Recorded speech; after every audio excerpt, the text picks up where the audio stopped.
Doctor মরহুম আব্দুল্লাহ জাহাঙ্গীর রহমতুল্লাহ আলাইহির ছাত্র বড় ভাই আব্দুল হাই মোহাম্মদ সাইফুল্লাহ, আল্লাহ যেন শেফায়ে কামেলা আজেলা দান করেন। খুব তাড়াতাড়ি সুস্থ করে আবার কোরআনে কারিমের এই ময়দানে আল্লাহ তাকে ফেরত দেন, বলেন আমিন। কিন্তু ষড়যন্ত্র আছে, গোপন ষড়যন্ত্র চলছে। দ্বীনের দায়ী যারা সঠিকভাবে কোরআন প্রচার করে তাদেরকে আব্দুল্লাহ জাহাঙ্গীর স্যারের মতো চাপা দিয়ে মেরে ফেলার চেষ্টা আছে অনেকে। ওনার অবস্থা ওই রকম, সামনে থেকে একটা পেছন থেকে আর একটা, গাড়ি দুইটা দমড়িয়ে উনি যে বেশি আছে শুকরিয়া। আমরা চাই এরকম ষড়যন্ত্রের যেন তদন্ত হয়, নয়তো সামনে আমাদের জীবনও ঝুঁকির ভেতরে। কথা বলো না কেন? আমি আবার এই লক্ষাধিক মানুষ নিয়ে দোয়া করছি, আব্দুল হাই মোহাম্মদ সাইফুল্লাহ বড় ভাইকে আল্লাহ শেফায়ে কামেলা আজেলা দান করেন, বলেন আমিন। পরিবারস্থ লোক, তার স্ত্রী, মেয়েগুলো অসহায়, তারাও মাজলুম মানুষ। এই মানুষগুলো যারা ধৈর্য ধারণ করেন, তার মা বাবার কাছে আল্লাহ সন্তানটাকে যেন আবার সুস্থ অবস্থায় ফিরিয়ে দেন। এই যে আজকে আন্তর্জাতিক অপরাধ ট্রাইব্যুনালে 13 জনকে হাজির করেছিল, এরা গণহত্যার সাথে জড়িত। আপনি যদি এখন দেখেন মানুষ হত্যা করলে তাকে হত্যা করা লাগবে, এই আইনটা হামজা বানিয়েছে। আরো আসতে বলেন কে? সূরা বাকারা 178 নম্বর আয়াত, ইয়া আইয়ুহাল্লাযীনা আমানু কুতিবা আলাইকুমুল কিসাসু ফিল ক্বাতলা আল হুররু বিল হুররি ওয়াল উনসা বিল উনসা। এই পৃথিবীতে আমি ইমানদার যারা তাদের উপরে লিখে দিলাম, দুনিয়াতে যদি কেউ কাউকে হত্যা করে তার কিসাসের বিধান তাকেও হত্যা করা লাগবে। এই যে 3732 জন মানুষ জুলাই আগস্টের 5 তারিখের আগ পর্যন্ত হত্যা হয়েছে বাংলাদেশে, এটা এখন প্রমাণিত। হত্যা যদি হয় অবশ্যই কেউ না কেউ করেছে। কথা বলে না, যারা জড়িত আছে সে যেই হোক, এই আয়াত অনুযায়ী তার বিচারের পক্ষে আপনাকে থাকা লাগবে না। এখন আপনি যদি বলেন না এটা বর্বর আইন, এটা একটা কথা হইলো, মরে নাই গেছে ওরা যাক, আবার ভালো মানুষও মেরে ফেলবেন। আপনি কি আল্লাহর চাইতে বেশি মায়া দেখাচ্ছেন ওরে? যিনি বানিয়েছে তার চাইতে আপনার মায়া বেশি? এ দুনিয়াকে শান্ত করার জন্য, পৃথিবীকে যদি ভারসাম্য পূর্ণ করতে চান, এই বিধানটা কায়েম করাই লাগবে, নাই তো বিনা কারণে মানুষ হত্যা আপনি বন্ধ করতে পারবেন না। আল্লাহ বুঝে শুনে আইন দিয়েছেন, জানে মানুষের দুর্বলতা কোথায়। একটা মানুষকে যদি বাইতুল মুকাররমের সামনে নিয়ে ওই জায়গায় এক কোপে দুনিয়া থেকে বিদায় করে দেওয়া হয়, আগামী কিয়ামত পর্যন্ত এই দেশে বিনা কারণে কেউ কাউকে হত্যা করার আদেশ দেবে না। দিয়েছিল না 6 সালে? উনি আদেশ দিলেন সারা দেশ থেকে আসো, লগে বইটা নিয়ে আসো। কেন আপনি দিলেন এটা? আল্লাহকে আপনাকে ওহী নাযিল করে জানিয়েছে যে লগে বইটা নিয়ে আসতে বলো, মানুষ পিটিয়ে মেরে লাশের উপরে ড্যান্স দাও বলেছে। কোন কারণে এটা করবেন? আপনি হুকুমের হুকুমের আসামি না আপনি? এখন আন্তর্জাতিক অপরাধ ট্রাইব্যুনাল যেটা দিয়ে বিচার হয়েছিল 71 সালের, এটা এখন 24 সালের বিচার হচ্ছে। আজকে থেকে অলরেডি আরম্ভ হয়ে গেছে। এখন প্রমাণ তো সব আমাদের কাছে আছে, তামাম দুনিয়া এখন কত আপডেট, সব প্রমাণ ভিডিও ক্লিপ আকারে আছে। জামালপুরের এক মন্ত্রী ছিল টাকলা মুরাদ, তার মাত্র 6 মিনিট 32 সেকেন্ডের একটা অডিও ক্লিপ ফাঁস হয়েছিল মাহির সাথে। বিশ্রী ভাষায় কথা বলেছিল, ওটা রেকর্ড হওয়ার পরে ওটা ইন্টারনেটে চলে গেছে। তাও ভিডিও না, অডিও ক্লিপ, মাত্র 6 মিনিট 32 সেকেন্ডের। এটা যদি ফাঁস হয়ে তার মন্ত্রিত্ব চলে যায়, তার দলীয় পদ যায়, তার যা ছিল সব থেকে এদেশের সরকার তাকে বাদ দিয়েছে। কথা বলেন না কেন? আর আপনি এই 2 মাসে যা করেছিলেন জুলাই আগস্টে, সব কিন্তু ভিডিও, সব ভিডিও। আপনি কি মনে করছেন এখানে আমি বসে আছি কেউ দেখতে পারছে না? আমেরিকায় বসে বসে দেখতেছে। এই জন্যই তো আজ হারুন আঙ্কেলকে খুঁজে পাওয়া যাচ্ছে না, যে বিপ্লব কুমার সরকার পাওয়া যাচ্ছে না। জানে যেখান থেকে যাই করেছি আমি মাটির নিচে বসে সিদ্ধান্ত নিলে ওখানে ওইটা ওরা ফিট করে রেখেছে। এত উন্নত তারা, তামাম দুনিয়া জানতেছে, হ্যাঁ এগুলো ভিডিও ক্লিপ সব ধরা আছে। 2006 সাল থেকে 24 সাল পর্যন্ত যত কিছু করেছেন এখন সবগুলোর বিচার সামনে। আমরা চাই মানুষ হত্যা করার বিচার, যেহেতু মানুষ হত্যা করা লাগবে, যদি প্রমাণ হয় এগুলো কোনো বিচার না, একবারে এদের শেষ করে দেন। সামনের দুনিয়ায় যারা আসবে চেয়ারে, তারা চিন্তা ভাবনা করে মানুষ মারার অর্ডার দেবে। আর এখন যদি এরা ছাড় পেয়ে যায়, সামনে যারা চেয়ারে বসবে ওরা বলবে চল, অসুবিধা নেই। এই জন্য দুনিয়ার ভারসাম্য রক্ষা করার জন্য বিচার খুব দরকার। আরে বিচার সম্পন্ন করার জন্য, ন্যায় বিচার করার জন্য আল্লাহর আইন মাস্ট বি লাগবে। এই জন্য ইলাহ শব্দের প্রথম অর্থ আইন। ইলাহ মানে যিনি আইন বানাতে পারেন। আলাহুল খালক ওয়াল আমর তাবারাকাল্লাহু রাব্বুল আলামিন। বলেন আল্লাহু আকবার। আল্লাহ পাক বলেন আমি বানিয়েছি দুনিয়া, কারো সাহায্য আমার লাগেনি, আমি বানিয়েছি। আলাহুল খালক ওয়াল আমর, দুনিয়া আমি বানিয়েছি, এখানে আইনও চলবে আমি আল্লাহর। এখন এই যে বিচার আরম্ভ হয়ে গেছে, চলছে। এই কয়েক বছরে 15.5 বছরে যে বিচার আমরা দেখলাম, দেখে অনেকেই খুশি ছিল। হ্যাঁ ঠিক আছে, ওরা অপরাধী, ওদের বিচার করেন। আরে ওটা 50 বছর আগে, আর আপনাকে টাটকা অপরাধী। ওরা তো 71 সালে 50 বছর পার হয়ে গেছে, আর আপনারটা মাত্র 2-3 মাস আগের। বিচার আরো কত তাড়াতাড়ি হওয়া দরকার। সত্যি যদি বিচার যেভাবে হচ্ছে হবেও, আমি আশা করছি হবেও। যদি হয়ে যায় এই দেশ দেখবেন ঠান্ডা হয়ে যাবে। এই বিশ্বাস নিয়ে আপনাকে আয়াতুল কুরসি পড়া লাগবে যে আমি আল্লাহর আইনের পক্ষের লোক। কেউ হত্যা করেছে, হ্যাঁ তাকে মেরে ফেলা লাগবে, কোনো মায়া মহব্বত এখানে নেই। কেউ চুরি করেছে, তার হাত কেটে দেওয়া লাগবে, এইটাই বিধান। এখন যদি বলেন হ্যাঁ একটা জীবিত মানুষের হাত কেটে দেবে, একটা কথা হইলো, আপনি আল্লাহর চাইতে বেশি বোঝেন। আমার রিমান্ডে যারা নিয়েছিল ওই অফিসারগুলো ওই মাটির নিচে, হয় না ঘরের ভেতরে, ওরা মাঝে মাঝে এমন কথা বলতো মনে হচ্ছে আল্লাহর চাইতে বেশি বোঝে। আল্লাহরও ভুল ধরতো না, এটা ঠিক হয়নি আল্লাহ। আমি বাকিগুলো নাই বললাম না, ওইটা বলা আমার উদ্দেশ্য না। আমি শিক্ষা দিচ্ছিলাম ইলাহ মানে আইনদাতা। আল্লাহ কি আইনদাতা না? বলেন বলেন। 2 নম্বরে ইলাহ মানে সার্বভৌম ক্ষমতার অধিকারী। আমি কিন্তু এই যে কোরআন শরীফ সামনে নিয়ে বলছি, আল্লাহর কসম আমি কোনো দিকে টেনে বলছি না, যা আছে তাই বলছি। ইলার দ্বিতীয় অর্থ কি বললাম? সার্বভৌম ক্ষমতার অধিকারী। সার্বভৌমত্বের অধিকারী কে বলেন তো? এটা আল্লাহ বারবার কোরআনে দিয়েছেন, লিল্লাহি মুলকুস সামাওয়াতি ওয়াল আরদ ওয়া হুয়া আলা কুল্লি শাইইন কাদির।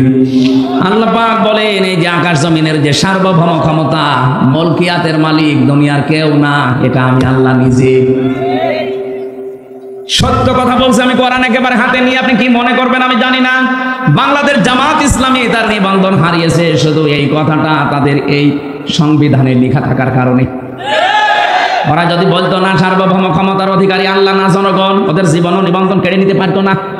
কারণ এই দেশে যারাই বলে সার্বভৌম ক্ষমতার অধিকারী, ক্ষমতার উৎস জনগণ, তাদের নিবন্ধন সব ঠিক আছে, তাদেরটা কেড়ে নেওয়ার কোনো বুদ্ধি নেই। কিন্তু যারা বলে না আমরা জনগণকে ক্ষমতার উৎস মানি না, ক্ষমতার উৎস একচ্ছত্র মালিকানা আল্লাহর, এই জন্য এটা বাদ দিয়ে দিয়েছিল। পরবর্তীতে এখন আবার ফেরত দিয়ে দিয়েছে। কারণ 96% মুসলমান এখানে বাস করে, এখানে বেশি এড়ি তেড়ি করে টিকে থাকা যাবে না। যা করা লাগবে এদের মাথায় কাঁঠাল ভেঙে করা লাগবে। ইলা শব্দের বাকি 2টা অর্থ বললে আপনি মেনে নিতে পারবেন না, রাগ হচ্ছে না যে কি গো আমি আয়াতুল কুরসি পড়বো, সওয়াব হবে 1 করে 10টা, আর এ কি বলে? অথচ আয়াতুল কুরসির প্রথম শব্দ ইলাহ, আল্লাহু লা ইলাহা ইল্লা নে, এক কথা বলছে না কেন? ইলাহ শব্দের প্রথম অর্থ আইনদাতা। আল্লাহ ছাড়া কেউ আইন দিতে পারে না। আল্লাহর আইন বাদ দিয়ে অন্য আইন যারা মানে সে কাফির। এমনকি আল্লাহর আইন বাদ দিয়ে অন্য কোনো আইন দিয়ে যদি কেউ বিচার করে সেও কাফির। এটা আমি বানালাম না, মানে ওমাল্লাম ইয়াহকুম বিমা আনজালাল্লাহু ফাউলাইকা হুমুল কাফিরুন। যারা আমার নাযিলকৃত বিধান দিয়ে বিচার করে না, ফায়সালা দেয় না, আমি আল্লাহ বলছি ওরা কাফের, ওরা ফাসিক, ওরা জালিম। 53 বছর দেশটা স্বাধীন হয়েছে, আজ পর্যন্ত তো আল্লাহর বিধান দিয়ে বিচারে দেশে হলো না। অথচ যারাই বিচারপতি দেখবেন অধিকাংশগুলোই মুসলমান। এই যে কালা মানিক, শামসুদ্দিন চৌধুরী মানিক, কত সুন্দর নাম দেখেছেন, বিসি উড়ে গেছে, এখন টের পাচ্ছে। আজকে আদালতে তুলেছিল, চোরের মতো যাচ্ছে না। আমি যে বিষয়টা বোঝানোর জন্য বারবার রিপিট করছি, এরপরও যদি ছাত্র যারা আছেন, ছাত্রী যারা আছেন না বোঝেন, আমি কিন্তু আবার ফের ওই শুরুতে চলে যাব। আপনি আয়াতুল কুরসি পড়ে জীবনে আজরাইলের হাত থেকে বেঁচে থাকতে চান, আজরাইল যেন কষ্ট না দেয়। মায়ের স্তনে মুখ লাগানো অবস্থায় মানুষ যেমন ঘুমিয়ে পড়ে, আপনি ওইভাবে ঘুমিয়ে পড়তে চান, তাহলে আয়াতুল কুরসির কয়টা ক্ষমতা বিশ্বাস করে আয়াতুল কুরসি পড়া লাগবে? আরো জোরে। যে দুইটা বললাম এই দুইটাই আছে আপনার নেই। কি পড়ছেন আপনি আয়াতুল কুরসি? একটা অক্ষরে 10টা নেকি হয়, ঠিক আছে। নেকি যদি ধরে রাখার যন্ত্র না থাকে, মাছ আপনি এমন পাত্রে রাখেন যে পাত্রের নিচ বলো থাকবে কিয়ামত পর্যন্ত মাছ। এই জন্য নেকির কাজ যা করেন করেন, কিন্তু এটা যেন ভালো হয়। আল্লাযী খালাকাল মাউতা ওয়াল হায়াতা লিয়াবলুয়াকুম আইয়ুকুম আহসানু আমালা। আল্লাহ আকসারু আমালা দেয়, যে বেশি বেশি কাজ করো, আমি বেশি কাজ চাই না, আকসারু না আহসান, আমি কাজটা চাই ভালো, কাজ অল্প হোক কিন্তু কাজ যেন ভালো হয়। এই যে যারা দাঁড়িয়ে আছেন, এই মানুষগুলো যদি ওই জায়গায় বসে পড়তেন, এই পরিবেশটা আরো সুন্দর দেখা যেত, কাজটা আরো ভালো হতো। কিছু মানুষের জন্য হয়তো অসুন্দর লাগছে, তারপরও জায়গা আছে, হয়তো ওদের বসার জায়গায় উপরে কিছু নেই, এই জন্য বসতে চাচ্ছে না, দাঁড়িয়ে থাকে, কিন্তু অ্যাক্টিভ ভাবে শোনা লাগবে। আমি আজরাইলের কথা বলছিলাম। হযরতে আজরাইলের যে গোপন তথ্যটা তিনি ফাঁস করে দিলেন, উম্মতি মুহাম্মদীরা যদি আয়াতুল কুরসি এইভাবে পড়তে পারে, তাকে মরণের সময় কোনো কষ্ট দেওয়া হবে না। আমি সহ যারা এসেছি আজকে দিকে এভাবে পড়তে পারবো না। ক্ষমতার উৎস জনগণ, বলেন বলেন আপনি কোন কারণে আল্লাহু আকবার বলেন? আল্লাহু আকবার মানে আল্লাহ সবার উপরে। এ কথা আরবিতে বললে আপনার কাছে রাজনীতি মনে হয় না, এ কথা আরবি দিয়ে নামাজ পড়লে আপনার নামাজ হয়। অথচ এইটা আমরা সংবিধানে লিখতে চাই, অনেকে এখনো মতামত দিচ্ছে না। যারা মতামত দেয় না তারাও মুসলমান। হ্যাঁ মুসলমান, তারা বলছেন না এদেশে হিন্দু নেই, খ্রিস্টান নেই, বৌদ্ধ নেই, তাদের উপরে একটা অফিসার হয়ে যাবে। আরে শয়তান, এদেশে 96% মুসলমান। কত? মাত্র 4% আছে অন্যান্য জাতির লোকেরা। 96% মানুষ যেখানে আল্লাহ একজন আছে, আল্লাহ সব কিছুর উপরে ক্ষমতাবান, এটা বিশ্বাস করে না, করে না, সেখানে আপনার দুর্বিসন্ধি হবে, মানে বৈষম্য হবে। কোন কারণে? ওই মানুষগুলোর ভেতরে আল্লাহ একজন আছে, বিশ্বাস আছে, কিন্তু প্রকাশ করতে পারে না।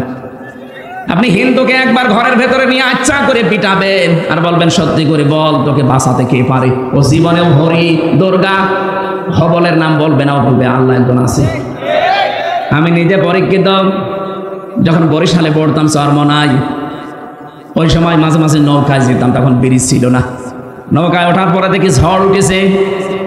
আমরা যারা মুসলমান বলছি লা ইলাহা ইল্লাল্লাহ, হিন্দু দাদা আর দাদি দুইজনই বলছে লা ইলাহা ইল্লাল্লাহ। কি গো, চেহারা দেখে মনে হচ্ছে অন্য ধর্মের। কালেমা পড়েন মানে মুসলমান হয়েছেন? বলছে না, কালেমা পড়েন। আমারে বলছে যে ঝড় উঠেছে, এ ঝড়ে কালী দুর্গার কাজ না, এ আল্লাহ লাগবে। ওরাও জানে দুনিয়াতে কঠিন বিপদে পড়লে মানুষ হিসাবে আমরা যে মানবীয় গুণাগুণ নিয়ে বড় হচ্ছি, আমাদের ভেতরে একটা দুর্বলতা আছে, অস্থিরতা আছে। আজকের তেলাওয়াত কিন্তু আয়াতের 3 আয়াত আগে আছে, ইন্নাল ইনসানা খুলিকা হালুআ ইযা মাসসাহুশ শাররু জাযুআ ওয়া ইযা মাসসাহুল খায়রু মানুআ।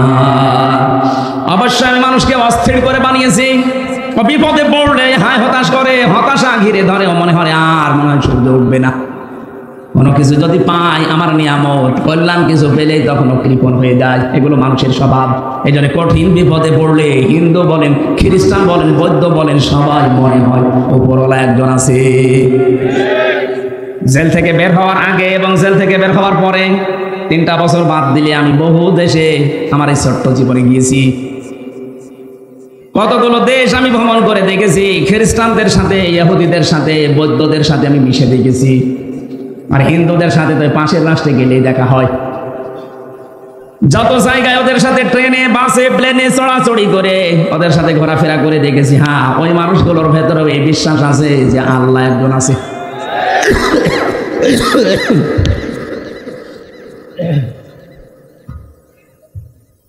হয়তো সরাসরি আল্লাহ এটা বলে না, কিন্তু উপরওয়ালা বলে। কি বলে? উপরওয়ালা বলে ডাকে। কয়েকদিন আগে আমি ইংল্যান্ডে ছিলাম, কি সিঙ্গাপুরে গিয়েছিলাম, ওখানে খ্রিস্টান বেশি। যে মানুষগুলো আমার সাথে দেখা করতে এসেছিল, যাওয়ার সময় নেতা দেশ চালায়, ওনারা আমাকে এই শর্ত দিয়েছে যে আপনি কথা বলবেন, আপনার ধর্মীয় গ্রন্থ যেটা আছে কোরআনে কারিম, ওরা কোরআন জানে, কোরআন থেকে কথা বলেন, কিন্তু কোনো ধর্মকে আপনি ছোট করবেন না। আমি বলেছি কোনো ধর্মকে আমি ছোট করার জন্য আসি নাই, কিন্তু সত্য ধর্ম যেটা সেটা আমি তুলে ধরবই। ৪,৫০০ ধর্ম আছে দুনিয়াতে, আল্লাহর কাছে মনোনীত মাত্র একটা ধর্ম, ইন্নাদ-দীনা ইনদাল্লাহিল ইসলাম। আল্লাহ পাক বলেন আমার কাছে একমাত্র মনোনীত পছন্দনীয় ধর্মের নাম ইসলাম, বাকি ৪,৫০০ যা আছে সব মানুষের বানানো, মানুষ উলট পালট করেছে। শিক্ষিত মানুষ তো ভেতরে যেহেতু বিবেক আছে একটু নাড়া দিয়েছে। আমি বললাম আপনার এখনই মুসলমান হওয়া দরকার নেই, এখন ঈমান আনা লাগবে না, আপনি চিন্তা ভাবনা করেন। ইংরেজি ভার্সন পাওয়া যায়, কোরআনের তাফসির বের হয়েছে, আপনি পড়েন, পুরাটা একবার পড়ে আমার সাথে বলবেন। এই যে নাম্বার হোয়াটসঅ্যাপ সব দিয়ে গেলাম, কথা বলবেন। আমি মাঝে মাঝে যোগাযোগ করি, কি কত দূর হয়েছে, কেউ বলে 2 পারা চলছে, কেউ 3 পারা, ওরা ইংরেজিতে ড্রাইভিং করা, ওইগুলো পড়ে। টনি বেলাওয়ারের শালিকা, টনি বেলাওয়ার নাম শোনেননি? এই লোকটার শালি ছিল, ছোট শালি, ও আমেরিকা থেকে ইরানের তেহরান বিমানবন্দরে এসে নেমেছে। ওকে খ্রিস্টানরা গোয়েন্দা হিসাবে পাঠিয়েছে, ও কিন্তু অনার্স মাস্টার্স করা একটা মেয়ে। বিশ্ববিদ্যালয় থেকে, তাও পৃথিবীর নাম করা বিশ্ববিদ্যালয় থেকে অনার্স মাস্টার্স করে, ডক্টরেট করে, পিএইচডি করে এসে নেমেছে। কোটি কোটি ডলার তাকে দিয়েছে যে মুসলমানদের কাছে যাবে তাদের ইমানটা ধ্বংস করার জন্য। খুব সুন্দরী মহিলা, আপনি ইন্টারনেটে সার্চ দেবেন পাবেন। এত ফর্সা, ওর উপরে যেগুলো দেখা যায় এগুলো যদি এত ফর্সা হয়, বাকিগুলো নাই, নাই বললাম। এত সুন্দরী। তেহরান বিমানবন্দরে নামার পরে এক মুসলমান এগিয়ে এসেছে, ও মাই বিরাদার এদিকে আসেন। ডাক দেওয়ার পরে বলছে আপনারা ইসলাম মেনে চলেন? আরে ইরান একটা মুসলমান রাষ্ট্র। তেহরানের বিমানবন্দরে নেমেই বলছে আমার একটা ইসলাম জানার জন্য অথেন্টিক বই দিন। ইসলাম আমি জানতে চাই, আমি মানব না, আমি মুসলমান হব না, কিন্তু ইসলাম আমি জানতে চাই, নির্ভেজাল ইসলাম জানা যাবে সেই বই পড়লে, ওই বই দিন। আপনার কাছে কোনো হিন্দু এসে যদি বলে যে আমি মুসলমান হব না কিন্তু আমি ইসলাম জানতে চাই, তার অধিকার নেই। কথা বলছেন না কেন? কোরআন শরীফ কি আপনার বাবার নাকি? হাদা বায়ানুল লিন্নাস, বায়ানুল লিন্নাস। এখানে আল হাজা বায়ানুল লিল মুসলিমিন দেয়নি, যে মুসলমানদের জন্য না, মানুষ মতবাচ্চে যারা বিবেচিত সবার জন্য কোরআন শরীফ। আমি আপনার বিবেকের কাছে বলছি, কোন খ্রিস্টান এসে যদি বলে হামজা আমি মুসলমান হব না, ঈমান আনবো না, কিন্তু আমি ইসলাম জানতে চাই, আপনি জবাব দিতে পারবেন না যে তার অধিকার নেই? অধিকার আছে না? এখন প্রশ্ন আসতে পারে কোরআন শরীফ ওযু ছাড়া তো ধরা যায় না, ও তো খ্রিস্টান, ও তো হিন্দু মানুষ, ওর তো ওযু নেই। আমি রিমান্ডে এক অফিসার পেয়েছিলাম দেবদুলাল, এর কোরআন শরীফের যে আয়াত তো আছে, আমি একটা হাফেজ মানুষ, আমি কোরআনের উপরে অনার্স মাস্টার্স করেছি, অথচ ওর কাছে মনে হচ্ছে যে আয়াত আমার শেখা লাগবে। এমন এমন আনকমন আয়াত বলে বলে বাংলা অর্থ বলেন। রাত 12টার পরে আসতো রিমান্ডে, মাটির নিচে ভোর 6টায় যেত, একা একা যেহেতু কবরের মতো জায়গায় আমি আছি, ঘুম তো আসতে চাই না, ওই অফিসারের সাথে ডিসকাস করতাম, বলেন তো দেখি। প্রথমে মনে করতাম কি গো, এই যে এখানে নাম লেখা থাকে দেবদুলাল, দেখেই বুঝলাম যে নাম যা, এ মনে হয় ফুল হাতা, হাফ হাতা না, ফুল হাতা না। আমি বললাম দাদা আপনি শিখেছেন কোন জায়গা থেকে? বলছে আমি অনার্স মাস্টার্স করা মানুষ। আমি ওই সময় থেকে একটা কিউরিসিটি জেগেছে আমার ভেতরে, একটা অনুভূতি যে আমি মুসলমানদের কোরআন শরীফ পড়বো। আমি কিন্তু এখনো মুসলমান হইনি, কিন্তু পুরাটা আমার পড়া আছে। অনেক তাকামুরের আয়াতগুলো আমাকে শোনাতেন। হ্যাঁ, তেলাওয়াত শুদ্ধ আছে, তেলাওয়াত বেশ সুন্দর, গ্রামাটিক্যাল কায়দা দিয়ে পড়ে, বাংলা অর্থ তো ওর আন্দাজে জানাই আছে, ইংরেজিতে ভার্সন দিত। দেখেন তো এই মানুষগুলো অন্য ধর্মের মানুষ হওয়ার পরে কোরআনে কারিম কত আয়ত্ত করতে পেরেছে। আর এখানে যে হাফেজ মেয়েদের বাবা বসে আছে, আমার মনে হয় এখানে আলেম বাদ দিয়ে বাকি যারা পাবলিক, এদেরও কোরআনের প্রতি এরকম দখল নেই। মুসলমান আমরা। লরেন বোথ এই মহিলা মুসলমানকে বলছে আপনি কোরআন শরীফ আমাকে দেন, নাকি বলেন নির্ভেজাল ইসলাম আমি জানতে চাই। আপনাকে একটা এমন একটা বই দেবেন যে বই পড়ে আমি নির্ভেজাল ইসলাম জানতে পারি। এখন যদি আপনি ফাজাইলে আমাল তুলে দেন, হবে? ওর মধ্যে কত দুর্বল হাদিস আছে। আর অত বলেছে আমি নির্ভেজাল ইসলাম জানতে চাই। পৃথিবীর কোন বই নির্ভেজাল না, একটা বই আছে নির্ভেজাল, কোনো ভেজাল নেই। যালিকাল কিতাবুল লা রাইবা ফীহি। মুসলমান তাকে কোরআন শরীফ দিয়েছে শুধু না, তাফসীর দিয়েছে, এই নেন, এটা পড়লে আপনি নির্ভেজাল ইসলাম জানতে পারবেন। উনি বলছে আমি 3 বছর লন্ডনে ছিলাম, ইরানে ছিলাম, 3টা বছর পড়া কোরআন শরীফ আমি আনাকুম জানাকুম পড়ি নাই, পড়ার মতো পড়েছি। প্রতিটি শব্দের অর্থ আমার একটা না একাধিক অর্থ আমার আয়ত্তে আছে। এটা গিরিশচন্দ্র সেনের নাম শুনেছি, উনি নাকি কোরআন শরীফ প্রথম বাংলা করেছে, না ওনার আগেও 2জন করেছিল, নয়মুদ্দিন আর বসমিয়া, এই 2জন মিলে আগে করেছে আংশিক, আর পূর্ণাঙ্গ কোরআন বাংলায় অনুবাদ করে দেখিয়েছে নরসিংদীর এই গিরিশচন্দ্র সেন। কোরআনের তাফসীর করতে হলে এক একটি শব্দের একাধিক অর্থ আপনার জানা থাকা লাগবে। আমি কোরআনের ছাত্র, সারাটা জীবন আমার এই 33 বছর বয়সের আমার মনে হয় 22 বছর কোরআনের উপর চলছে। এরপরও আমার যা ধারণা, আমার যা বিশ্বাস, আমাকে যদি বলেন কোরআন শরীফের প্রতিটি শব্দের অর্থ বলেন, আমার মনে নেই, আমার আবার দেখা লাগবে। শুধু আমি কেন, এখানে যত বড় মহারথী থাকুক, প্রধান অতিথিকে জিজ্ঞাসা করেন তো কোরআন শরীফের প্রতিটি শব্দের অর্থ বলতে পারবে? কেউ পারবে না। অথচ হিন্দু মানুষ উনি যেহেতু তাফসীর লিখেছেন, তাফসীর করার জন্য কতগুলো বিষয় আয়ত্ত করা লাগে, তাহলে এক একটা শব্দের অর্থ কমপক্ষে 33টা পর্যন্ত তার জানা লিখেছে। কয়টা বলেন বলেন? কিন্তু কোরআন তাকে হেদায়েত দেয়নি, কারণ তার মন ছিল না। মারা যাওয়ার পরে জানাজা হয়নি, কবরে দেয়নি, পুড়িয়ে ফেলেছে। আজকে কোরআনের একদিন তাফসীর শোনা না। প্রধান অতিথি বলছিলেন আপনি নামাজ পড়েন না, কোরআন শুনতে আসেন। শুধু আজকের এই একদিন না, কিয়ামত পর্যন্ত যদি এখানে তাফসীর হতেই থাকে, আপনার যদি মন তৈরি না হয় যে আমি ভালো হব, হামজা না হামজার বাবা আসলে আপনার কিছু হবে না।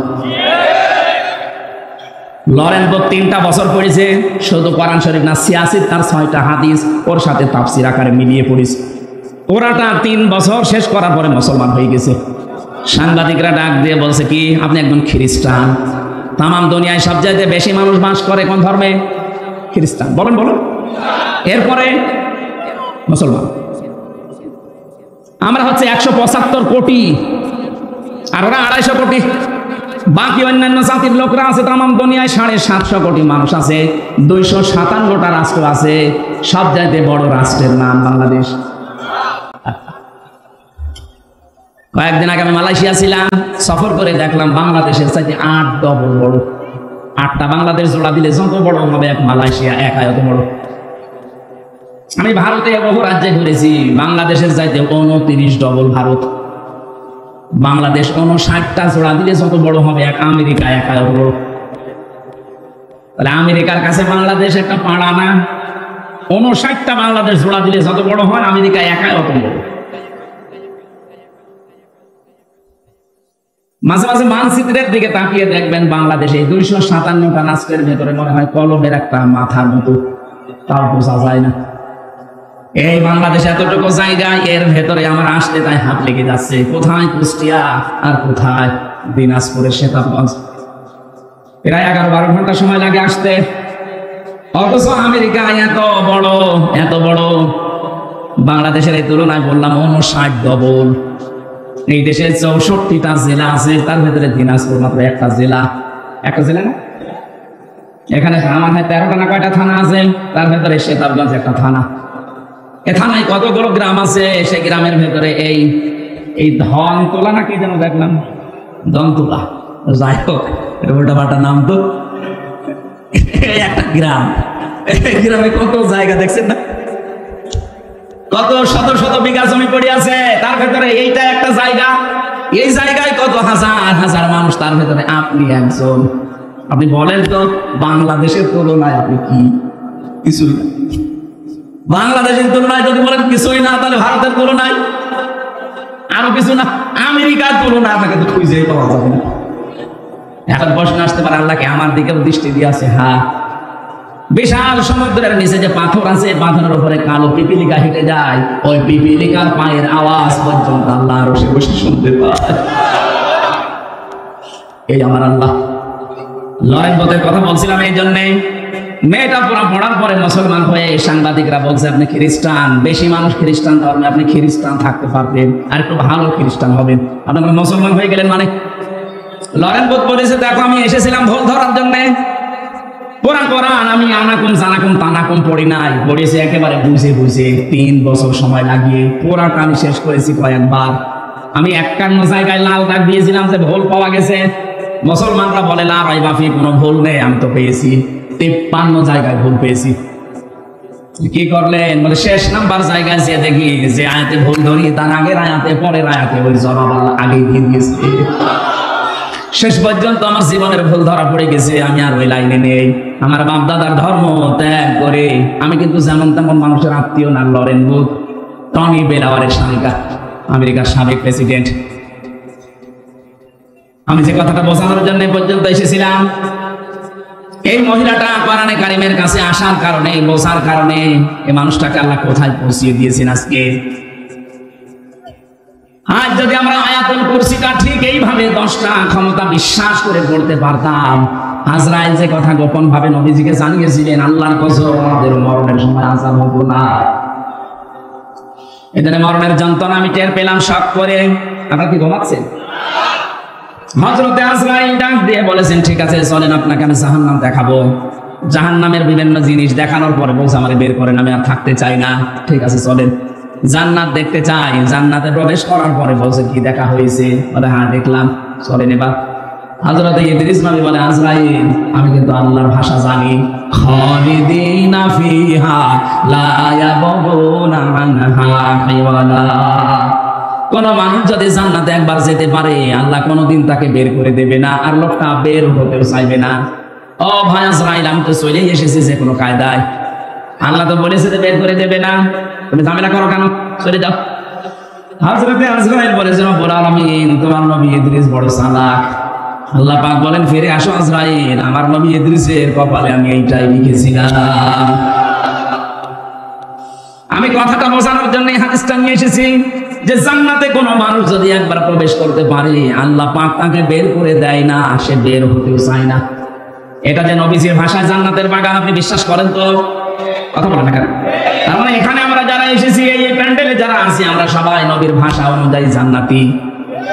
বলেন, আল্লাহ আমাদেরকে বের করে দেবে না আর আমরা বের হতে। এখন দেখেন কোনটা ফিরে যাচ্ছে, যেইটা যাবে বুঝবেন জান্নাত ভালো লাগছে না। অন্তত আল্লাহ ধারণ করে এ পর্যন্ত যখন বসিয়েছেন, তাফসীরুল কোরআন মাহফিল আপনি লিখে দিয়েছেন, তেলাওয়াতকৃত আয়াত থেকে আমরা তাফসীর আকারে কথা বলতে চাই। আমা তাওফীকি ইল্লা বিল্লাহ,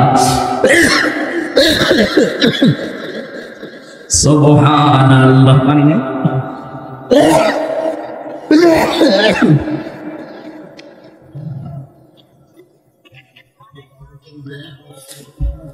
না থাক, এখন নিয়ে আসতে গেলে আবার আরেক ঝামেলা হবে। এখানে বসেন দরকার।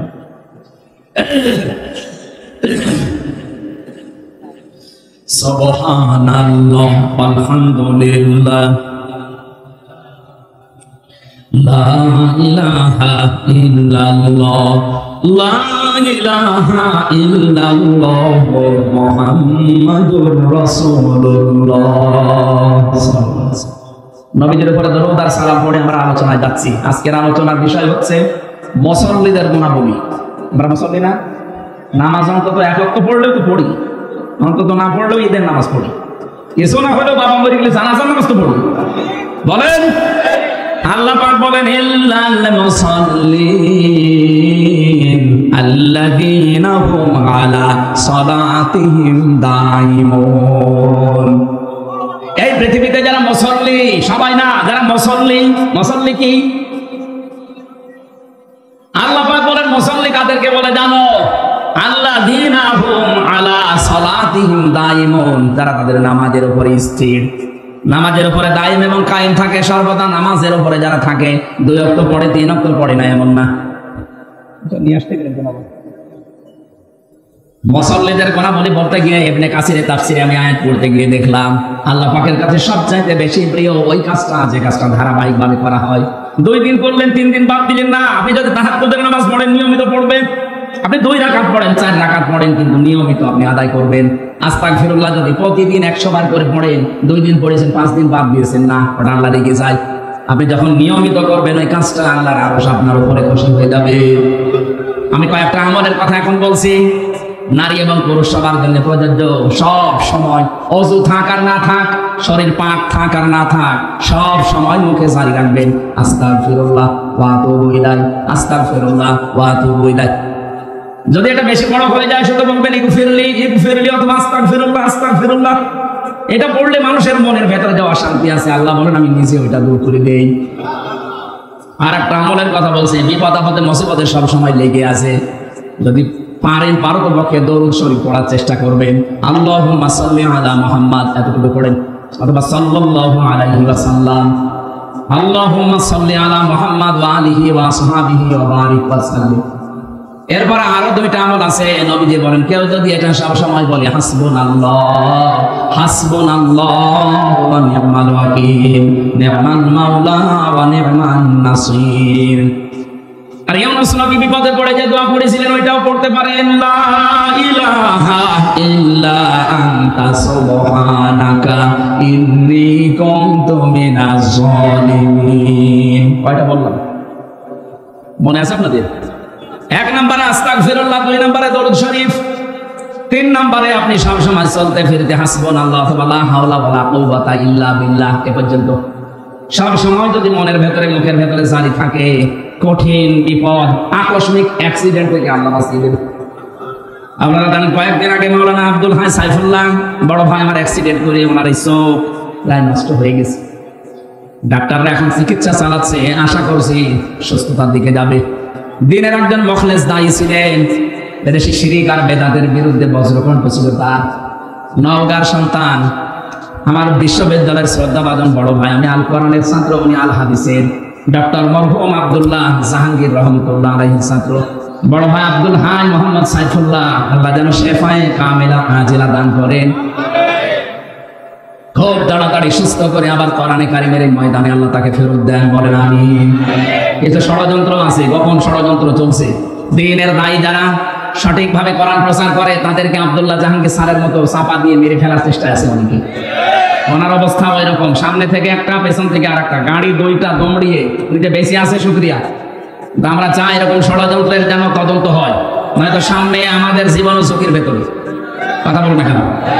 আমি আবার এই লক্ষাধিক মানুষ নিয়ে দোয়া করছি, আব্দুল হাই মোহাম্মদ সাইফুল্লাহ বড় ভাইকে আল্লাহ শেফায়ে কামিলা আজিলা দান করেন, বলেন আমিন। পরিবারস্থ লোক, তার স্ত্রী, মেয়েগুলো অসহায়, তারাও মাজলুম মানুষ। এই মানুষগুলো যারা ধৈর্য ধারণ করেন, তার মা বাবার কাছে আল্লাহ সন্তানটাকে যেন আবার সুস্থ অবস্থায় ফিরিয়ে দেন। তাহলে মুসল্লিদের কথা বলছিলাম, নিয়মিত করবেন আপনি। 2 ওয়াক্ত পড়েন, 3 ওয়াক্ত পড়েন না, কোন কারণে বলেন তো? আপনার কি মনে হয় যে নামাজ এরকম ইয়ার্কি মারা জিনিস? কোন মানুষ যদি নামাজ ছেড়ে দেয়, আল্লাহ বলেন আমি ওকে ছেড়ে দেয়। টের পেয়েছেন কি বললাম? কোন মানুষ যদি ফরজ নামাজ বাদ দিয়ে দেয়, আল্লাহ বলেন আমি ওকে বাদ দিয়ে দেই। আপনি যে আল্লাহর বান্দা, এ কথা আল্লাহ স্বীকার করে দেন। কিয়ামতের ময়দানে আল্লাহ মানুষের ভেতরে যখন বিচার করবেন, হঠাৎ এই আল কাপড়কে সামনে নিয়ে হাত ধরে নবীজি বলবেন এই যে আমার উম্মত বিচার করেন। আল্লাহ বলবেন বিচার করা যাবে কিন্তু এইভাবে না, ঘিরে কুদরতের চাদর দিয়ে চারিদিকে ঘিরে ফেলবে আলতাফকে। আল্লাহ ডাক দিয়ে বলবে বান্দা এই এই কাজগুলো করেছিলি। আপনার 60 বছর 70 বছরের রেকর্ড আল্লাহ দেখাবে। কষ্ট আসতে পারে, এত বড় রেকর্ড কোথায় পাবে? আরে ভাই, একটা সিডি ক্যাসেটের ভেতরে 2.5-3 ঘন্টার ওয়াজ যদি আপনি এতটুকু জায়গায় সেভ করে রাখতে পারেন, 2 কাঁধে যে ফেরেশতা আছে ওরা মেমোরি কার্ড নিয়ে বসে আছে, চোখের পলক পর্যন্ত তারা লিখতে আছে। কিয়ামতের ময়দানে আল্লাহ ওইটা সামনে দিয়ে বলবে পড়, ইকরা কিতাবাকা কাফা বিনাফসিকা ইয়াউমা আলাইকা হাসিবা। তুই জান্নাতে যাবি না জাহান্নামে যাবি, কাউকে জিজ্ঞাসা করার দরকার নেই, তুমি নিজে আজ যথেষ্ট। দিনাজপুরবাসী খুব খেয়াল করে শুনেন, আমি তো আলতাফ ভাইকে বললাম আমাদের প্রত্যেককে আল্লাহ নিজের সামনে নবীজি হাত ধরে বলবেন আল্লাহ এটা আমার উম্মত বিচার করে। আপনি এবার নিজের সাথে বিচার ব্যবস্থাটা মিলান তো। আমাকে যদি আল্লাহ নিজে বলে হামজা এই যে দিয়ে দিলাম আল্লাহর কাছে নাও, আল্লাহ যদি বলে হামজা ধরে আমি 33 বছর বয়স 2024 সালের অক্টোবর মাসের 31 তারিখ পর্যন্ত তোর মাফ করে দিলাম, যা তোর হিসাব দেওয়া লাগবে না। শুধু নভেম্বরের 1 থেকে 19 এই 19টা দিনের হিসাব দিয়ে তুই আমার জান্নাতে চলে যা। আমার যা কাজকর্ম, আমার যা আমল, আমার তো 19 দিনের হিসাব দেওয়া সম্ভব না। আপনারা পারবেন না? আপনারা পারবেন। কোরআনে কারিমের 2 আয়াত পরে আল্লাহ দিয়েছেন আল্লাযীনা হুম মিন আযাবি রাব্বিহিম মুশফিকুন ইন্না আযাবা রাব্বিহিম গায়রু মা'মুন। এই মানুষগুলো তাদের রবের যে সাজা শাস্তি এটা নিয়ে ভীত সন্তুষ্ট থাকে, আর রবের শাস্তি থেকে নিঃশংস থাকা যায় না। কখন কাকে আল্লাহ ধরে কেউ বলতে পারে না। 24 ঘন্টা আমরা আতঙ্কের ভেতরে আছি। আল্লাহ পাক আমার সামনে মনে হচ্ছে আমাকে দেখে দেখে আমি জীবন চালাচ্ছি, এটা যতদিন পর্যন্ত মনের ভেতরে বিশ্বাস না আসবে আপনার দ্বারা গোনা ছেড়ে দ্বারা সম্ভব না। এখন তো গোনার বাজার চলছে, কথা বলে দেখেন।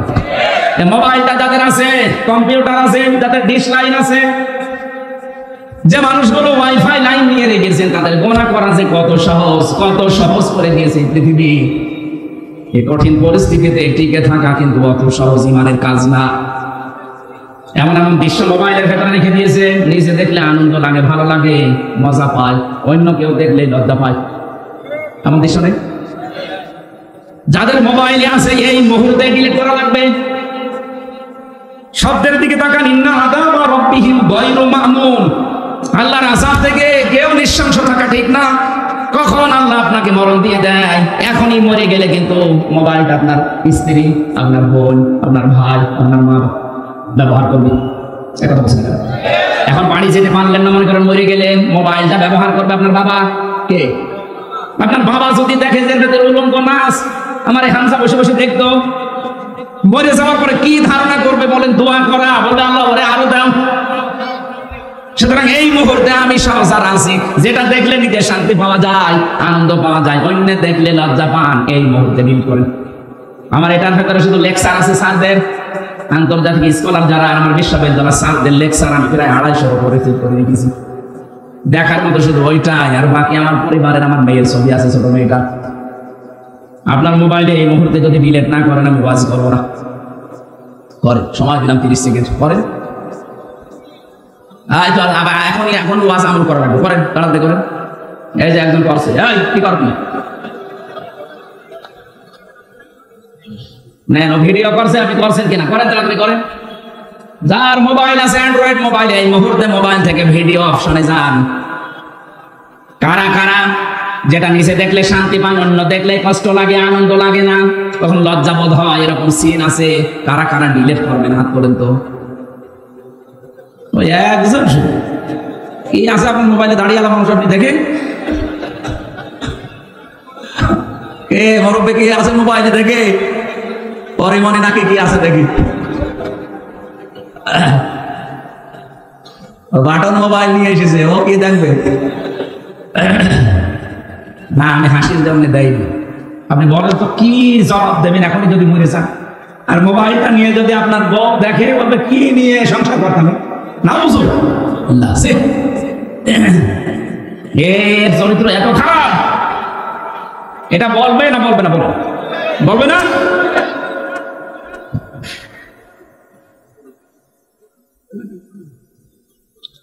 আমি কি বেশি বলে ফেললাম? এটা মোবাইলে আছে না নেই বলেন তো? যারা মুসল্লি তাদের কিছু গুনাহ আল্লাহ এবার দিচ্ছেন, শোনেন।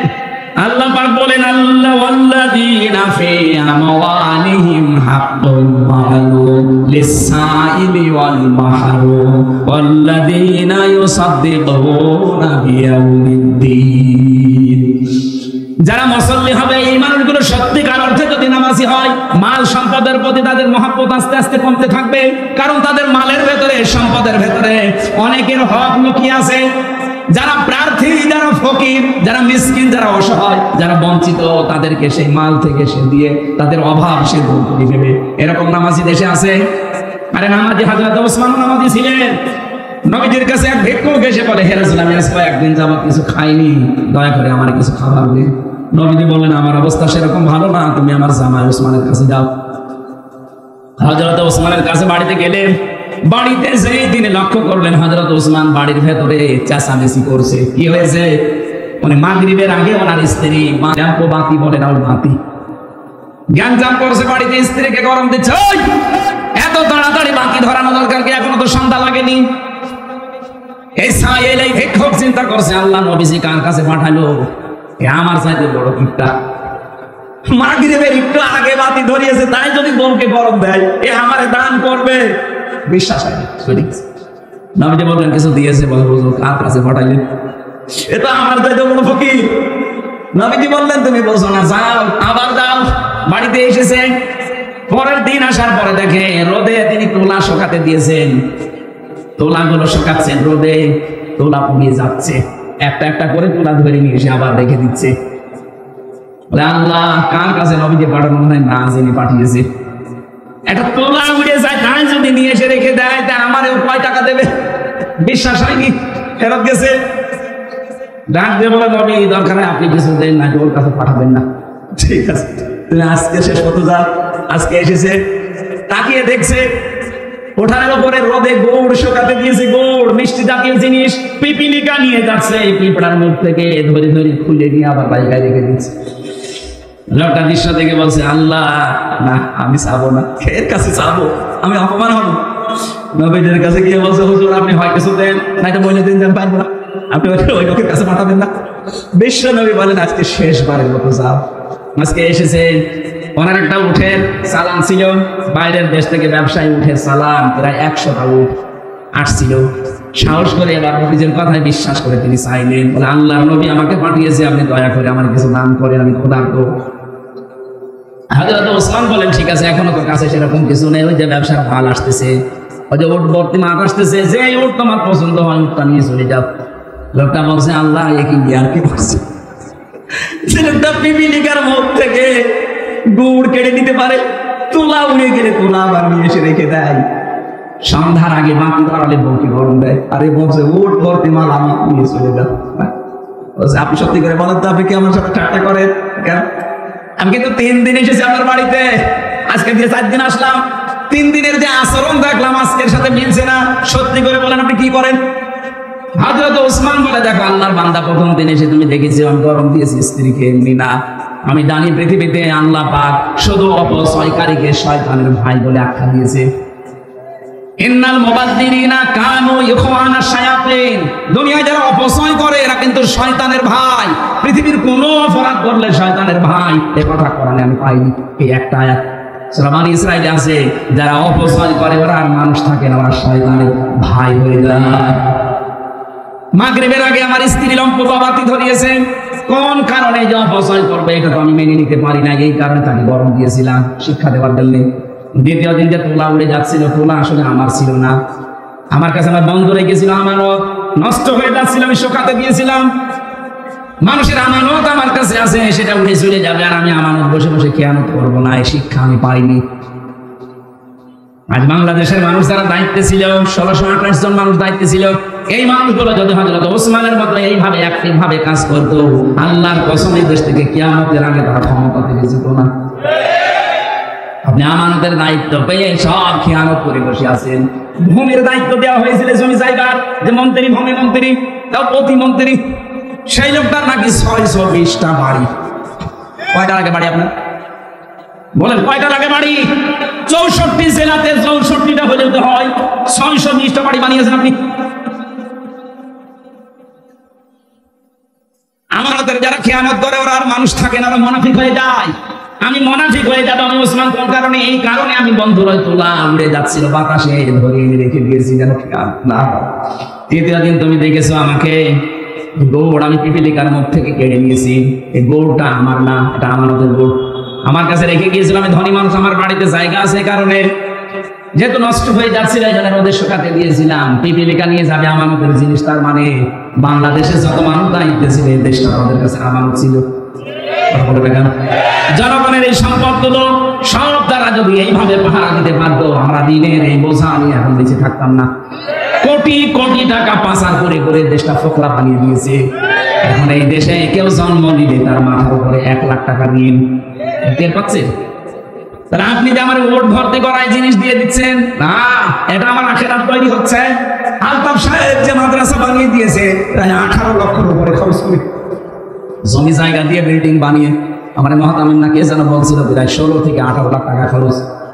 ওনার জীবনে আরজা করেছে, সবগুলোর হিসাব দেওয়া লাগবে। কোরআনে কারিমের প্রচারের জন্য 18 লক্ষ টাকা কিয়ামতে আল্লাহ ওনার হিসাবের বাইরে রাখবে। তিরমিজি শরীফের হাদিস, নবীজি জানিয়েছেন 3টা জায়গায় পয়সা খরচ করলে আল্লাহ হিসাব নেয় না। 1 নম্বরে যারা পরিবারস্থ লোকদের জন্য খরচ করেন, মা বাবা স্ত্রী সন্তানীদের।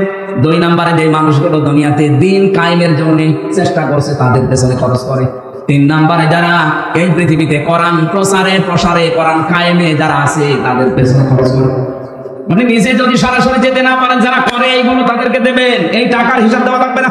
কি করবেন আপনার টাকা দিয়ে যদি দিনের কাজই না হয়? আপনার টাকা আবু জাহেলের টাকা সমান। আবু জাহেলের টাকা ছিল না, কারণের টাকা ছিল না, কাজে লেগেছে, লাগে না। না, এখানে কয়েকটা বাধা আছে, আমি 5টা বাধা পেয়েছি। বাংলাদেশে আমাদের অনেকের মন আছে দিনের জন্য, রক্তের সম্পর্ক যাদের সাথে আছে তাদের পেছনে আমরা খরচ করি, কিন্তু আমার বউ আর শাশুড়ি এরা বাধা। এরকম পরিবার দেশে নেই? অনেক পরিবারে আছে আমার নিজের টাকা, আমার ভাইকে, আমার বোনকে, আমার চাচাকে, আমার ফুফুকে, যাদের সাথে আমার সম্পর্ক রক্তের, এদের হক নেই আমার প্রতি। বলেন না কেন? এই যে লিসাইল মাহলুম সূরা জারিয়াতের 19 নম্বর আয়াতের ব্যাখ্যা করা আছে, অফি আমওয়ালিহিম হাক্কুল লিসাইলি ওয়াল মাহরুম। যে মানুষগুলো তাদের সম্পদ থেকে যাদের হক আছে তাদের হক বুঝে দেয়, আমার সবচেয়ে বেশি হক আমার সম্পদের উপরে, আমার সাথে সম্পর্ক রক্তের যাদের তাদের, আর আমার সাথে সবচেয়ে বেশি সম্পর্ক রক্তের আমার ভাই, আমার বোন, আমার ফুফু, আমার চাচা। আপনি আপনার বউকে বার্থডে করে এই রক্তের সম্পর্কগুলো ঠিক রাখেন, তাদের হক আদায় করতে যান, আপনার বউর আর মন পাবেন না। এরকম বউ দেশে নেই? এক কথা বলে না কেন? কার কার বউ এরকম মন ছোট, হাত তোলেন তো। এই এলাকাতে অনেক ভালো আছে, এই এলাকার বাস দেওয়ার দরকার নেই, এলাকায় গান দেবে। এই এলাকার মা বোনেরা মাদ্রাসা আছে তো ওরা ভালো হয়ে গেছে, সম্মানিত মা বোনেরা। না, আমি জানি এটা রেকর্ড হচ্ছে। সারা বাংলাদেশ সহ বিশ্বে বহু মহিলার মন এরকম ছোট, তার নিজের বাবার জন্য, তার ভাইয়ের জন্য, তার নিজের মামার জন্য, চাচার জন্য খরচ করেন, কোনো অসুবিধা নেই, আরো বলবে করো। আর স্বামী তার মায়ের জন্য, বাবার জন্য, বোনের জন্য, চাচার জন্য কিছু করলে হুকুম পেশা হয়ে যায়। আপনার মন এত ছোট কেন? আপনি কি মনে করেন যে আমি নামাজ পড়ি, রোজা করি, জান্নাতে চলে যাবো? কিসের জান্নাত আপনার? রক্তের সম্পর্ক যারা ঠিক রাখে না, যারা রক্তের সম্পর্কগুলো নষ্ট করে দেয়, তারা চির জাহান্নামী। কারণ এই যে রেহেম মানে রক্তের সম্পর্ক। রেহেম মানে কি? আল্লাহ যখন দুনিয়া তৈরি শেষ করে ফেললেন, তখন রেহেম আল্লাহর কুদরতের পাঁচ এগিয়ে ধরেছিল। ডাক দিয়ে বলেন, আল্লাহ তুমি আমার সম্পর্কে কি সিদ্ধান্ত নিলে? কিছু তো জানালে না। আল্লাহ বলেন, রেহেম, দুনিয়াতে যারা রক্তের সম্পর্ক তোর সাথে ঠিক রাখবে, আমার সাথে তাদের সম্পর্ক ঠিক আছে। আর তোর সাথে যার সম্পর্ক ঠিক নেই, আমি বলি যে ওটা আমার বান্দা না, ওর দায়িত্ব আমার নেই, ওর সাথে আমি কাট। বলেন তো আপনার কারণে শুধু, এটা শুধু স্ত্রীর কারণে হয়? এই কথা বলছেন কেন? হাজারো স্বামী চায় যে আমার মা বাবা আমার সাথে থাক, কিন্তু স্ত্রী চায় না। কোরআনের আয়াতের ভেতরে আমি তাফসীরে ইবনে কাসিরে লক্ষ লক্ষ ব্যাখ্যা পেয়েছি। আমি বেশিরভাগ কথা রাত 10টা পর্যন্ত বলি। ডাক্তার আমারে বলেছে রাত 10টার পরে ঘুমিয়ে পড়বেন, আজকে 11টা বেজে গেছে। যেহেতু মাগরিবের পর একটু ঘুমিয়েছিলাম, এই কারণে আমি 1 ঘন্টা বেশি পড়েছি। আগামীতে এর পরের আয়াত আল্লাযীনা হুম লিফুরুজিহিম, লজ্জাস্থানের আয়াত আছে, লজ্জাস্থান সম্পর্কিত কথাগুলো এরপরে আর মাহফিল আছে এলাকায়। এই হারুন মাওলানা কই? আশপাশ যেখানে আছেন এরপরের থেকে কথা বলবো না। আমি 11টা বেজে গেছে, তার কথা বলি না। 10টার পরে আমার জেগে থাকা নিষেধ। আমার শরীরে জালেমা যা দিয়েছে 3টা বছরে, আমি একদম শেষ হয়ে গেছি। আল্লাহুম্মা আমিন। লা ইলাহা ইল্লা আনতা সুবহানাকা ইন্নী কুনতু মিনাজ জালিমিন। এই মোনাজাতটা বসে করবেন, বসেন। মোনাজাতের পরে আমার জেলখানায় লিখিত বই আছে, ওই যে সাদা গাড়ি আছে, ওখান থেকে নিয়ে নিজের বউকে মেয়েকেও পারবেন। লা হাওলা ওয়ালা কুওয়াতা ইল্লা বিল্লাহিল আলিয়্যিল আযীম। রব্বুল আলামিন কোরআনের তাফসীর যতটুকু বুঝি আমি চেষ্টা করছিলাম বোঝানোর। দিনাজপুরের শীতলগঞ্জের মানুষগুলো চাতক পাখির মতো শুনছিল কোরআনে কারীম শোনার জন্য, যাদের এত আগ্রহ, এই মানুষগুলোকে তুমি মেহেরবানি করে কোরআনের হিদায়াত দিয়ে দাও, সওয়াবগুলো তুমি নবীজির রওজায় পৌঁছিয়ে দাও। এই বিশাল আয়োজনে যারা শ্রম দিয়েছে এই মাদ্রাসার পক্ষ থেকে, এলাকার যুবক, এলাকার মানুষেরা যারা এগিয়ে এসেছে, আল্লাহ কোরআনের ইজ্জতে তাদেরকে ওসমানের সাথে কবুল করে নাও। আজকে যারা আলোচনা রেখেছে আলেমদের মঞ্জুর করো। সম্মানিত মা বোনেরা পর্দার আড়ালে বসে আছে, এদেরকে ফাতিমার মতো, খাদিজার মতো, উম্মে কুলসুমের মতো বানিয়ে দাও। রব্বুল আলামিন, আমাদের স্ত্রী সন্তান যেগুলো দিয়েছ এমন ভাবে তৈরি করে দাও। রব্বানা হাব লানা মিন আজওয়াজিনা ওয়া যুররিয়াতিনা কুররাতা আয়ুনিন ওয়াজআলনা লিল মুত্তাকিনা ইমামা। এদের দেখলে যেন আমাদের চক্ষু জুড়িয়ে যায়, হৃদয়টা শীতল হয়ে যায়। এমন কোন সন্তান স্ত্রী আমাদেরকে দিও না যাদেরকে দেখলে আমাদের রাগ হয়ে যায়। তোমার দিনের পথে যারা বাধা হয়ে দাঁড়ায়, এরকম স্ত্রী সন্তান থেকে আমাদেরকে রক্ষা করো আল্লাহ। বড় আশা নিয়ে মুসাফির অবস্থায় হাত তুলেছি। আজকের প্রধান অতিথি আলতাফ ভাইকে কবুল করে নাও। সভাপতি একজন আলেম মানুষ আমিনুল হককে কবুল করো। আল্লাহ তাআলা যত আলেম এখানে বসে আছে, মাওলানা হারুন রশিদ, মাওলানা হোসেন আহমেদ, হাফিজ শাহিনুর রহমান সহ, হাফিজ আবু বকর সিদ্দিক সহ, কান্তের ভাই সহ যত মানুষ আমরা হাত তুলেছি, আমাদের হাতগুলো দরবারে এলাহিতে কবুল করে নাও। যাই শুনলাম আজকে থেকে আমি সহ প্রত্যেকের জীবনে সেট করে দাও। এলাকায় মাটির নিচে যারা ঘুমিয়ে আছে কবর করো, জান্নাত বানিয়ে দাও। এই মাদ্রাসার যত প্রয়োজন আছে তোমার বান্দা বান্দীদের দিল মন দিকে ঝুঁকিয়ে দাও। কোনো অভাব যেন না থাকে আল্লাহ, যত অভাব আছে দূর করে দাও। মিডিয়ার আছে ভাইরা রাত দিন বাংলার বিভিন্ন প্রান্তে কষ্ট করে দিনের কথাগুলো ছড়িয়ে দিচ্ছে, এদের জীবন তুমি পরিষ্কার পরিচ্ছন্ন করে দাও, এদের জীবনের অভাব দূর করে দাও। এটা বহু কষ্ট স্বীকার করে তারা এই রাত নেই দিন নেই, আজকে দিনাজপুরে, কালকে খুলনা, পরের দিন চট্টগ্রাম, তারা আমাদের সাথে সাথে যায়। এই মানুষগুলোর পরিবারের অভাব দূর করে দাও, এদের স্বভাবগুলো ভালো বানিয়ে দাও, এদের মা বাবাকে সুস্থ রাখো। শ্রদ্ধাবাদক বড় ভাই মাওলানা আব্দুল হাই সাইফুল্লাহ অসুস্থ হয়ে পড়ে আছে অ্যাক্সিডেন্ট করে, আল্লাহ শেফায়ে কামিলা হাজেরা নসিব করে দাও। চর্ম চোখে বড় আশা জাগে দেখতে তোমার কালাম দিয়ে দেশটা চলছে। রব্বুল আলামিন কিচ্ছু চাই না জীবনে, চর্ম চোখে যেন দেখতে পারি তোমার কালাম দিয়ে দেশটা চলছে। এইটাই আমার জীবনের শেষ আশা, শেষ ভরসা। জীবনে কিছুই যদি তোমার ভালো না লাগে, আজকের এই দৃশ্য দেখে কোরআনে কারিমের হাতে এই দেশটা তুলে দাও। আল্লাহ, গোনা থেকে বাঁচা তোমার রহমত ছাড়া সম্ভব না। মুসল্লিদের যে গুণাবলী তুমি বললে, এগুলো আমাদের 100 ভাগ আমল করার তৌফিক দাও। তোমার ভয় আমাদের কলিজার ভেতরে ঢুকিয়ে দাও। মাওলানা হোসেন ভাই তার বাবাকে হারিয়েছে, আমি তো আমার বাবা মা দুইটাই বেঁচে আছে, আমি জানি না। তার বাবাটা হারিয়েছে, তোমার ওই এতিম বান্দা হাতের দিকে তাকিয়ে বাবাকে মাফ করে দাও। সারাটা জীবন অপরাধ করেছে, হাত উঠায় কথা বলবো ভয় করে লজ্জা করে। গোনাগুলো আজ গোপন করে রেখেছে, ওর জন্য মানুষে কিছু জানে না। অপরাধগুলো যদি লেখা থাকতো শরীরে, মানুষ আমাদের মতো রাখতে হতো।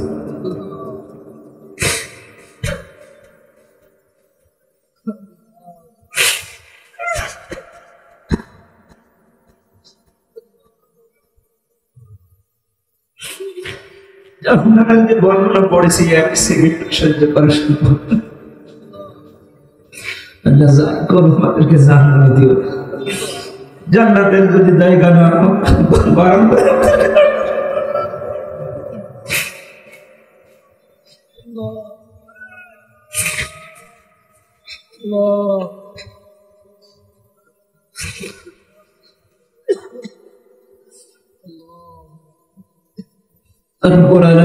ভয় লাগে। নামের আগে আলেম লেখা আছে, নাজারি কিয়ামত কোটি কোটি মানুষের সামনে অপমান করো কিনা, অপমান তুমি সাত্তার নামে রসিল আমাদের গোনাগুলো গোপন করে দিও। কখন কার কাছে আজরাইল আসে জানি না, যখনই আসবে যেন একটা বার হলে পড়তে পারি লা ইলাহা ইল্লাল্লাহু মুহাম্মাদুর রাসূলুল্লাহ।